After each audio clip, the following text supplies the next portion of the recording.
Okay. Isang magandang araw po sa inyong lahat. Hindi ako magsasabi kung good morning, good afternoon, or good evening kasi maliban kung kailan nyo to plinay ng video na ito. Okay. Kala nyo artista, no? Charot. Good morning, ladies and gentlemen, my dearest friends. I am your instructor in the contemporary world. Later on, I will be having my Japanese session about myself. But for today, for this session, let me first share you the screen so that meron tayong visual presentation. Okay? Yan. Yan, ladies and gentlemen, good day to one and all.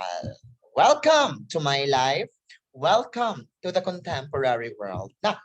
My name is Sir Dance. I will be giving my profile later on as we go on with our course description, course title, everything about our course for this semester. Yan. Akala nyo si Angel Oxine, ako lang po ito. Sexy lang po talaga siya, pero mas maganda ako sa kanya. Charot. Okay, let's start. Now, friends, lagay ko dito, ayan. Welcome to Contemporary World. First, our course code is GE3 or what we call, ang ibig sabihin ng GE, General Education 3.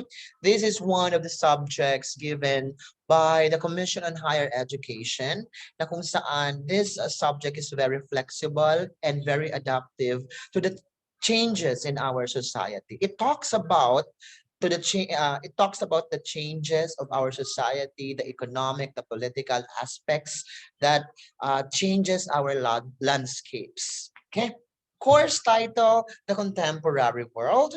Credit units, 3 units. Ibig sabihin ng credit units, ito yung units na makikredit ninyo if you passed this subject. And hours per week, 3 hours. Ibig sabihin po, 3 hours tayo magkikita-kita within a week. Pero, my dearest friends, later on, I have a proposal to make because I know we are all busy of other things. I am not just your subject. Meron pa kayong mga subjects dyan. Meron pa kayong mga major subjects, mga minor subjects. That's why I will be giving some proposals to make for you and for me also. Mag-pact. Okay? Now, let me give to you the course description. I am doing this for us to have a better background and foundation of what contemporary world is all about, my expectation as your instructor, and also you can give me your expectations later on as we go on to our activity and the session for this morning or for this day. Okay, let me read to you the course description. This course introduces naka-record.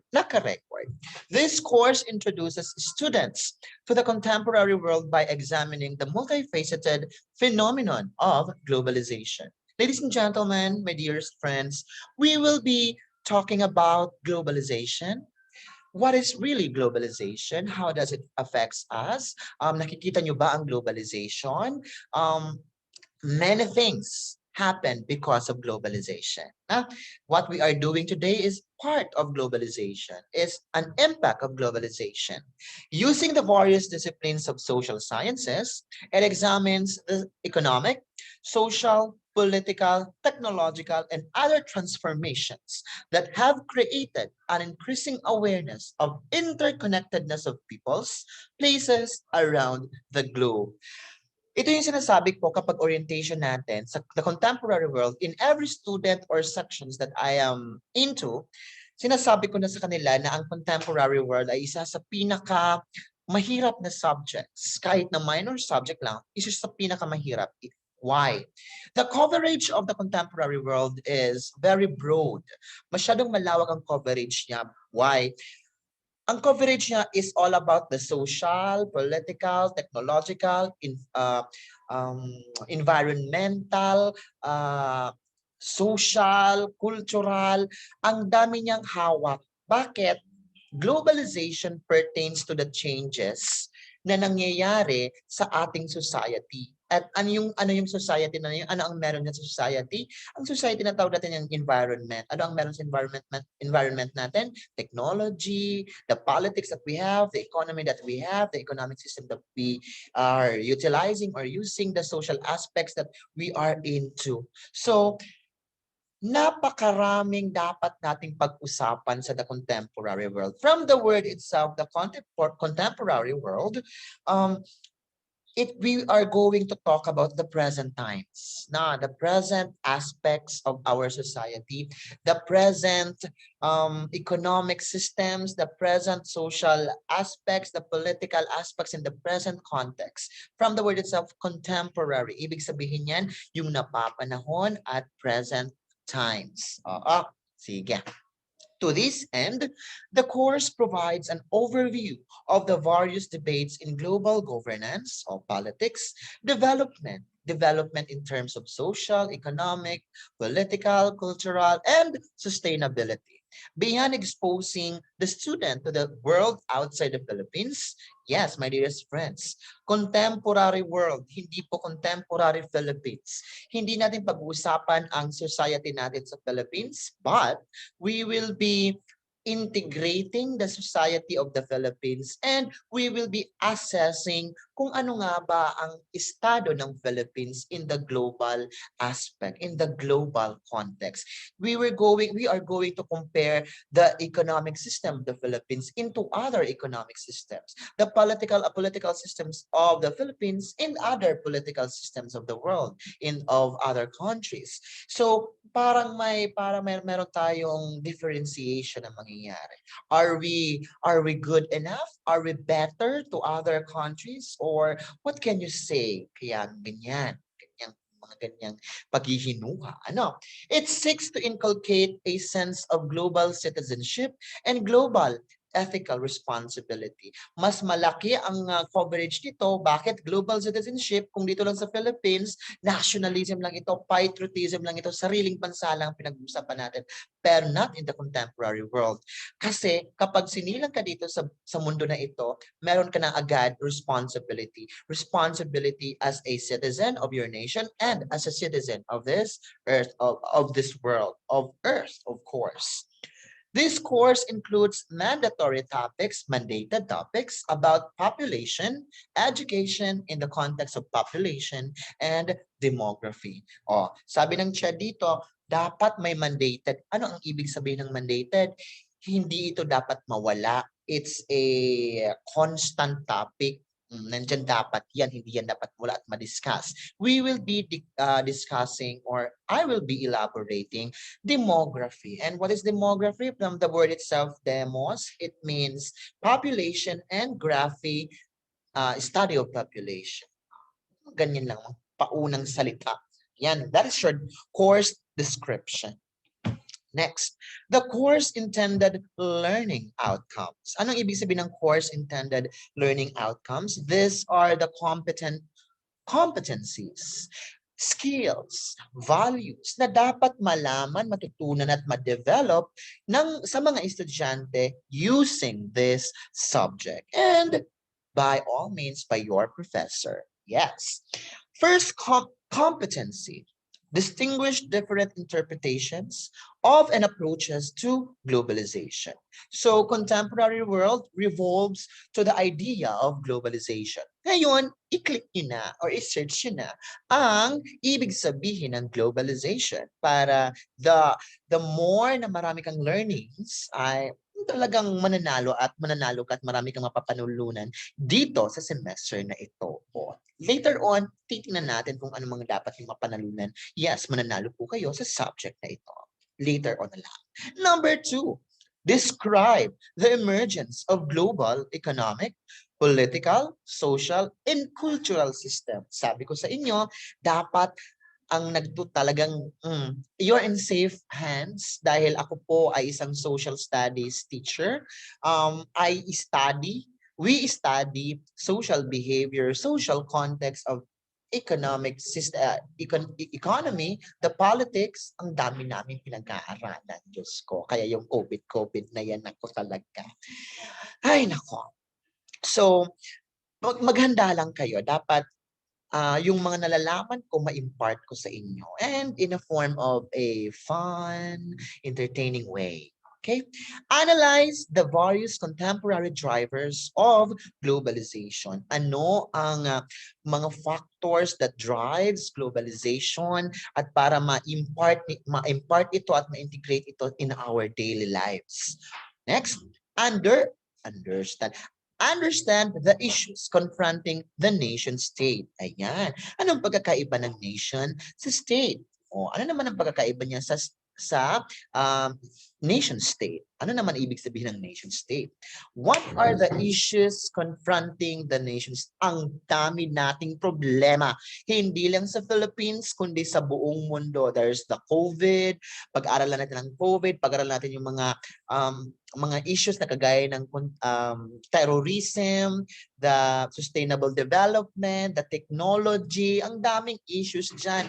The suicide rates, the demography, ang dami-dami. Parang itong semester nga ay hindi parang sakto doon sa dapat natin mapag-aralan. But please, don't worry at huwag kayong matakot dahil, teka lang, iinom ako at yung laway ko kulang na. Dahil andito naman ako para mag-guide sa inyo. Ano ba't naging instructor niyo ako? Ani? Sige. Next. Assess the effects of globalization on different social units and their responses.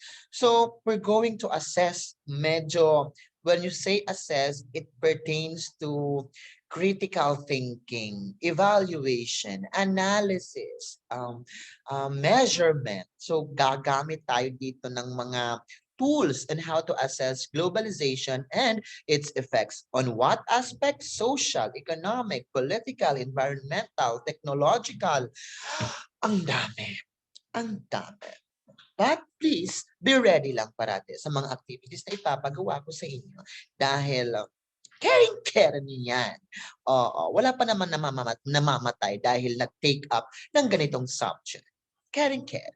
Next. These are the skills na dapat yung matutunan. Tandaan po ha, ito yung skills na dapat yung matutunan.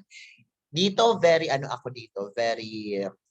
strict ang pag-monitor ko dito. Number 1, analyze. Critical thinking na naman.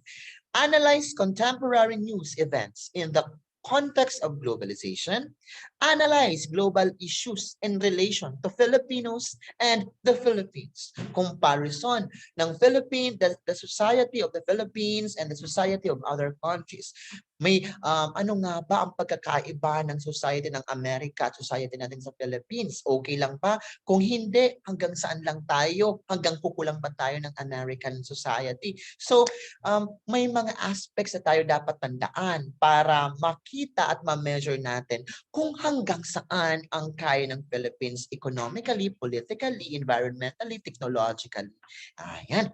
Next, write a research paper with proper citations on a topic related to globalization. Yes, ladies and gentlemen, my dearest friends, gagawa po kayo ng research paper, pero hindi man ganun masyadong may chapter 1, chapter 2, chapter 3. Yung caring-carry lang natin na ipapagawa ko sa yung research paper. Tandaan lang, take note nyo lang yung research paper na yan kasi hindi pa naman yan. At the end of our semester, maybe, ipapagawa ko yan sa inyo. Of course, proper citations. Friends, please. Dito tayo sa values. Dito kasi ano din ito. Pasok din ito sa proper citations. The values na dapat integrate sa inyo, articulate personal positions on various global issues. B, I hate copy-pastes. Copy-pasted work. Ayoko ng ganyan kasi nakikita ko yan every now and then, nakikita kong copy-paste. Bakit? Ano ba ang nawawala kapag nag-copy-paste kayo? Kapag nag-copy-paste kayo, nawawala yung innovation, nawawala yung flexibility, nawawala yung new ideas. What if kung yung idea ninyo as mas maganda doon sa copy paste ninyo and nawawala yung identity ninyo. Ibig sabihin kapag nag-copy paste kayo, you don't trust your skills, you don't trust yourself. Maybe dahil inugakan ka na, sir, deadline na magka-copy paste na lang ako sa kaklase ko. But that idea, yung kung ano ang maiisip mo doon ay hindi sa iyo. And you will not be proud of it.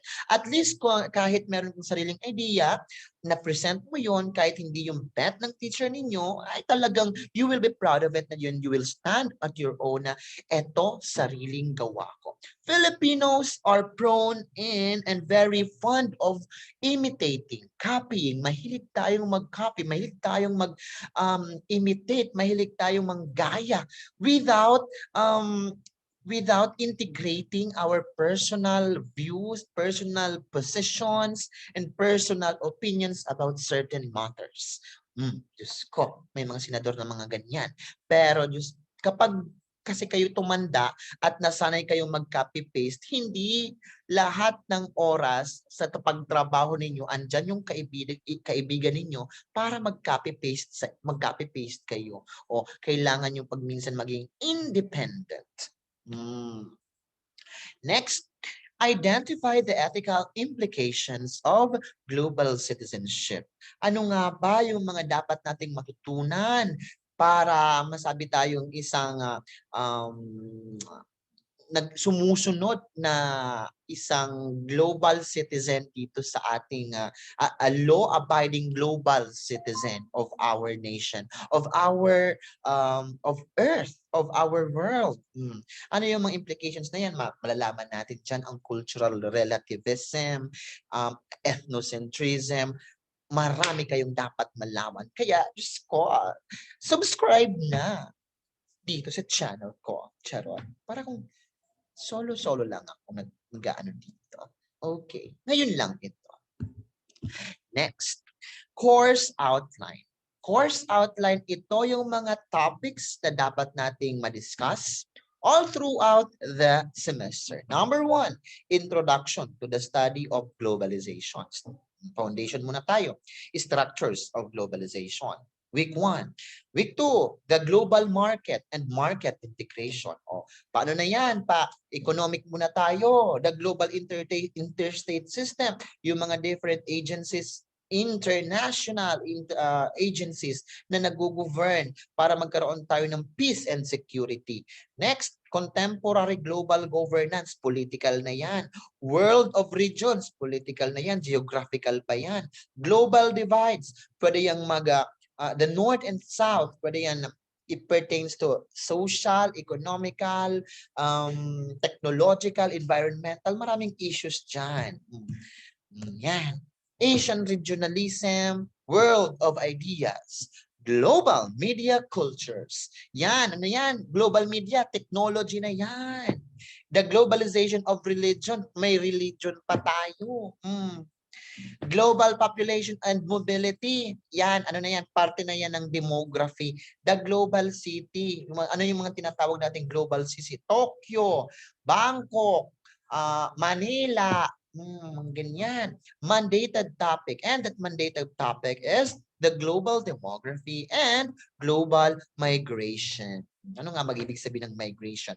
Ngayon na present ko na isa inyo ito at parang magkaroon kayo ng edge at manalo ng limpak-limpak na salapi dito sa contemporary world ay i-search nyo na itong mga topics na ito, mga madam at mga sir.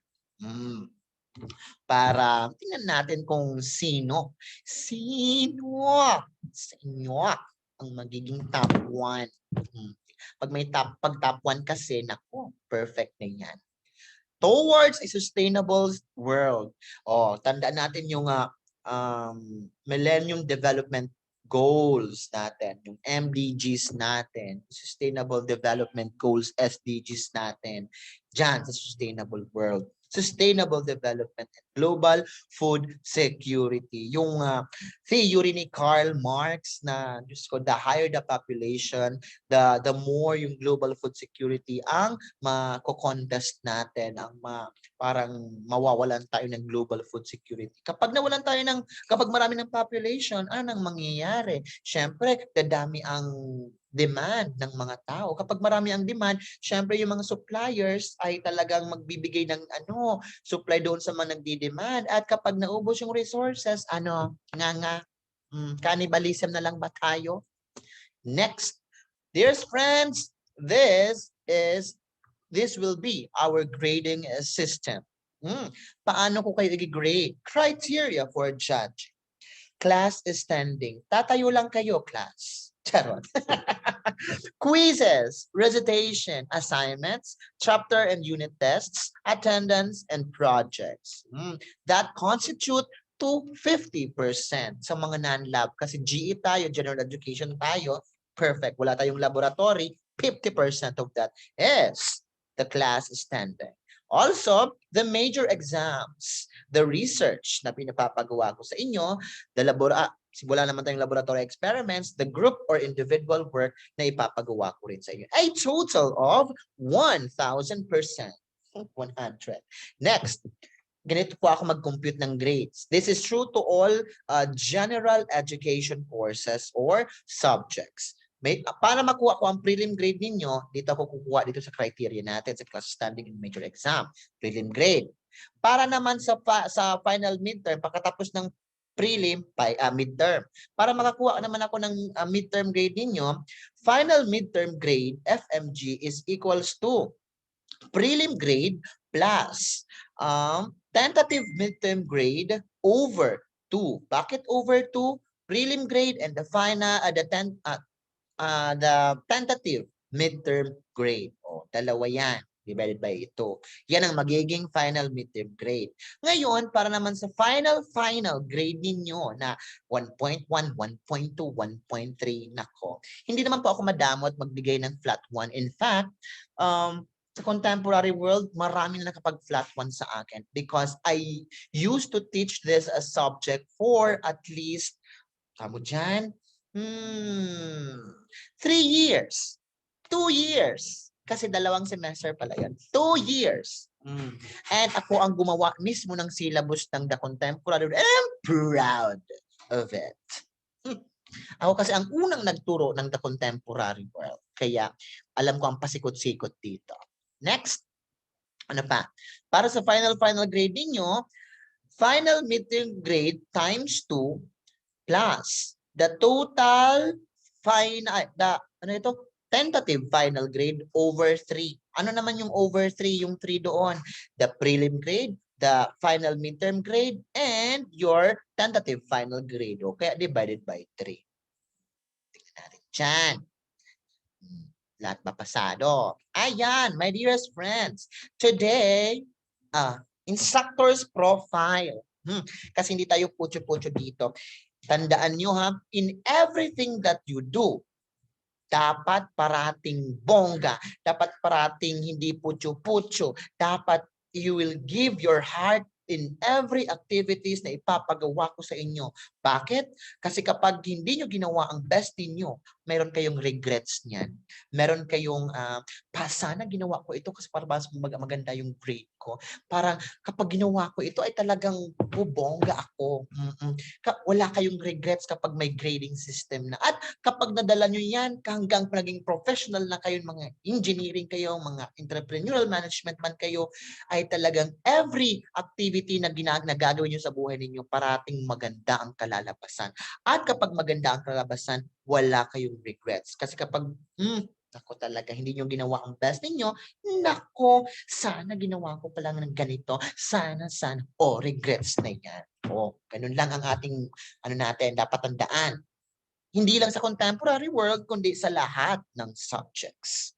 But learn how to prioritize things. Okay. Dear friends, my name is Dennis Enranyon. I am from Ginubatan, Albay. That's why I cannot speak your language in Camarines Sur, in Nabua. Medyo ilang pa ako. Kahit 3 years na ako dito sa CSPC. 3 years na ba ako? 3 years. Oo. Um, still, may mga bagay at may mga words pa rin talagang hindi ko naiintindihan. I carry the banner of the College of Education, Arts and Sciences. By the way, I am 27 years old. Yes, I am fresh. I am beautiful and I am virgin. Coconut oil. Charot. Okay, subjects being taught, ayan, hindi lang po the contemporary world ang hinahandle kong subjects. Andyan din po ang gender and society, mga general education courses. History, I used to teach history. Dapat alam nyo ang history kasi hindi nyo malalaman ang present at hindi kayo makakapunta sa future kung hindi nyo alam ang history, yung past. Ganyan lang yan. You must know the past so that you will be able to understand the present and you will be able to predict the future. The ones that know the history of one's self at alam nyo ang root cause ng mga bagay-bagay, hindi kayo mawawala. Parating nasa linya kayo, may guide kayo.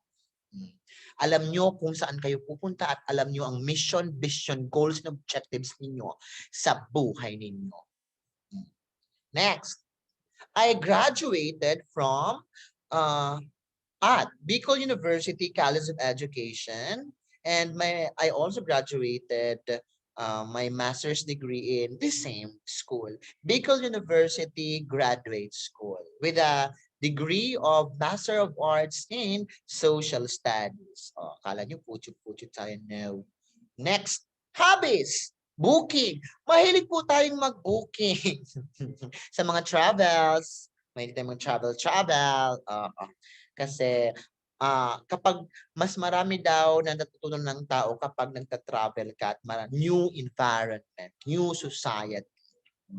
Reading, laughing, and smiling. Mahilig tayong magtawa kasi kapag hindi tayo tumatawa mga kaibigan ay talagang nakaka-stress yan. Magtawa-tawa na lang kita, Diyos ko, nakakatanda. O, tingnan nyo ako, fresh na fresh pa din.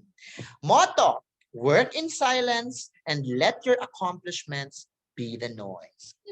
Be humble always, ha? True knowledge exists in knowing that you know nothing. Akala nila wala kang alam, pero deep inside, pag nag-present ka na, kapag meron ka ng ginawa, nganga na lang ang mga tao sa iyo. But not in a very boastful way. Be humble always. I am also the Gender and Development Director of CSPC. That's why there are times na I can't meet the class, pero I will try to pre-record things and discussions and activities na gagawin natin in lieu of my absence. Okay? Okay, next. Ano pa? Expectations. Nako, dito na tayo mag-expectations. Do your work with creativity and innovation. Alam mo kung bakit na-extinct ang dinosaurs? Because dinosaurs are not adaptive to their environment. Ngayong may online class na tayo, talagang maswerte kayo at nakapag-online class kayo, yung iba hindi. Ibig sabihin, dapat ang mga tao ngayon adaptive to changes, flexible to the changes of our society. Why? Kung hindi kayo flexible sa environment ninyo, parati kayong mawawala. You will be getting off the track and die. Anong ibig sabihin ng flexibility? Kung ano ang meron dyan, tend with it. Be innovative. Hindi lang mag-tend kayo namang dyan, hindi yung gawin ang mga bagay-bagay, but gawin nyo creatively with innovation. Mechanical engineers, ano bang ginagawa ng mechanical engineer? Ano bang ginagawa ng mechanical B? Mechanical. Mga innovation, mga experiments, mga gears, mga ganyan, baga mechanics, mga ganyan. Mag-iimbento kayo ng mga turbonek and channeling. Sa inyo pala nakaatang ang mga dapat na mga ginagamit natin ngayong mga mechanical channeling. Kaya, Diyos ko, I will be proud and I am honored na turuan kayo kung paano maging creative. Dapat in a contemporary world, creative kayo. Bakit? Ang Philippines hindi lang yan alone in the global market. Ibig sabihin meron tayong mga partners ng mga countries. At yung mga partner countries natin yan ay nag-hire din ng mga Filipino workers. Paano kayo i-hire ng inyong employers? Kung halimbawa apply kayo sa Saudi Arabia, ano ang pwede mong mai-offer? Kasi meron mga mechanical engineers din na nag-a-apply doon sa same company na yun, na mga foreigners. Yan. You must be fluent in English or the business communication language na meron tayo. And you must offer something na wala doon sa mga nag-a-apply. Ganyan talaga para magkaroon ka ng perfect job na gusto mo. Yan. Also, I hate mediocrity. Yes. When i-search ninyo ang mediocrity. Yung mediocrity kasi, ibig sabihin yan, gagawa ka ng activity para lang to comply. Para lang may ma-submit. Si sir nga yan na nga yan, mag-submit na tayo, deadline na nga yan, wala na nga masyadong time, gagawa na lang ako niyan, submit lang sa Word, tapos daman lang design, daman lamang innovation, daman pa kuman lamang creative. I hate that. Mediocre. Ibig sabihin, andun lang, we must be Pokemons. Ano sinasabi ko yung Pokemon paradox na ang Pokemon baga pag nahihirapan saka nag-i-evolve. Kapag may mga laban saka nag-i-evolve. Humans must be Pokemons in thought and in theory and in philosophy. Bakit? Dapat kapag nahihirapan ka saka na nag-i-evolve ang mga tao. Okay lang yan. It's okay to get hurt sometimes. It's okay to feel pain sometimes because it's normal. But hindi na normal kapag forever hurt ka na, hurt ka pa rin. Hindi ka na nag-move on. Ganon yan. Next, stop complaining unless you did everything. Ganon ha. Kasi pag minsan maraming mga students, sir, bukas na lang po ako magsasubmit kasi ganito, ganyan. Yes, mahaba po ang PC ko. Ibig sabihin, mahaba po ang patience ko. But, kailangan din nating mag-set ng mga deadlines kasi my dearest friends, compliance kasi yan. It is meant for you to be responsible enough to do things na assigned for you. Kasi ginagawa namin yung mga deadlines na yan kasi sa tunay na buhay may deadlines po talaga. At dito, sa pag-aaral pa lang, at least meron na kayong mababad na kayo sa mga deadlines. And kapag nagtrabaho na kayo, nako, yung mga deadlines na yung mamanihin nyo na lang yan. Okay. Having fun while learning is never impossible. Dito sa course na ito, let's just have fun. Fun tayo kapag nami-meet ko yung gusto ninyo at nami-meet nyo yung gusto ko. Yan. Hindi na tayo mag-lips to lips, pero we meet halfway. So, marami tayong mga activities na dapat abangan. May mga pagminsan, may magpipre-record po ako, pero para ma-compensate yung mga times na wala ako na supposedly schedule natin. Is that okay? Sige. Notes to remember. All lectures, baka hindi naka-record. Ngabil-ngabil kita di DVD, ka-record. Ka-record. All lectures will be uploaded in the Google Classroom to be provided by the instructor. Later on po, gagawa po tayo ng Google Classroom. Ayan. Lahat po ng videos na gagawin ko po para sa inyo, talagang pinasok ko na po yung YouTube, pinasok ko na po yung Facebook, pasukin ko lahat para sa inyo. Okay? But in your Google Classroom, nare-rename ba ang pangalan sa Google Classroom? Kapag nare-rename po ang Google Classroom ninyo, yung pangalan nyo doon, please, ito po yung format na gusto ko ha. Surname, tapos given name, sunod middle initial. Example, Ranyon Dennis N. Kasi po sa pagbigay ng grade, nako, baka magsisi kayo at baka iba yung grade nyo ay nabigay ko sa grade ng iba. Example, Ranyon Dennis N. Points in the activities submitted points in the activities submitted after the deadline will be deducted correspondingly. So kapag pwede pong mag-submit after the deadline. Depende pa sa depende pa sa Gmail account. I-edit niyo yung Gmail account ninyo. Pwede ba 'yon? I-edit nyo yung ano kasi kapag nagbigay ng grade, nahihirapan ako kung sino yung may pasunod-sunod. Okay? Sige. Points in the activity submitted after the deadline will be deducted correspondingly. Ibig sabihin, pwede naman po kayo mag-submit after the deadline, pero hindi naman po mga 1 week ha. Mga 1 week, grabe na yan kung 1 week na. Hindi, grabe na yan kung 1 week na. Magdideduct lang po ako ng mga points doon sa magsasubmit after the deadline. At yung magsasubmit naman po before the deadline, of course, meron po kayong additional points. Para let's be fair. Let us be fair. Tinugutan po yadi bibi, Diyos ko kita, online baga kita, I have to be considerate enough. Sige. Okay, for our activity, first activity for this semester in the subject Contemporary World. Are you ready? Music. Later na lang. Okay, first activity.